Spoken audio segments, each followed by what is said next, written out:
Hi there, this is Jessica, and I am going to be talking about my personal experiences with acceptable use policies. Um, the first one that I'm going to touch on is my own personal school experiences. And I have to be completely honest that within my elementary school, we have never used the word or the term acceptable use policy. At the beginning of the year, we have parents sign to make sure that the students' pictures can be online for our Twitter and Facebook accounts. And that is pretty much as far as our signing for online goes. There is an ever increasing number of Chromebooks that are getting placed into our classrooms in our elementary. And I think that an acceptable use policy is something that really needs to become present within our school because our students are starting to be able to get on computers when they need to be doing things for different things such as literacy, math, Genius Hour, things such as that. So this is definitely something that my school needs to improve upon. And that leads me into my next bullet point of the exploration of the topic. When I was assigned, or when we were assigned to this topic as a group, I had to do a ton of research on this because I was not familiar with what acceptable use policies were. Once I started looking into them because of this, it made sense. I was understanding what they were, but I kept coming back to why does my school not have one of these? For the high school and middle school, they have Chromebooks that they are able to take home, and they sign a piece of paper at the beginning of the year, but then that's it.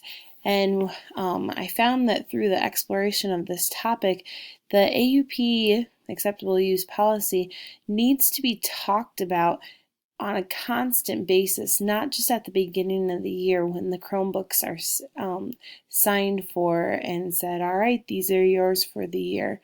Through our research, we've read a lot about different experiences with students getting in trouble and being able to revert back to that acceptable use policy.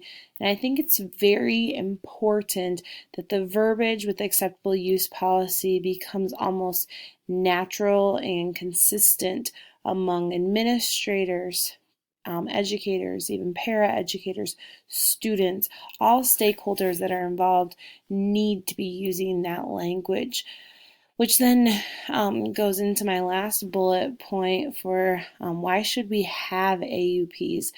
Basing it off of my personal experience, an AUP is just a great safety net, I believe, for schools to have, that they're able to put a set of guidelines or rules in place and that those are followed by everyone in the district.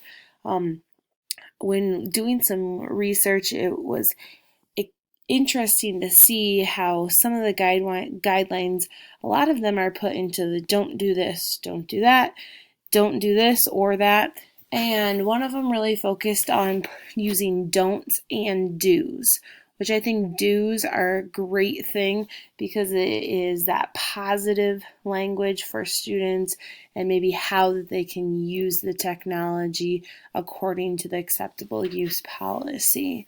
So even though my knowledge and use of an acceptable use policy is very limited, I was excited to get this topic because my brain is kind of overflowing with information about acceptable use policies, and I'm excited to explore the possibility more and get working with some school officials to create our own so that we have one for all students and staff to use.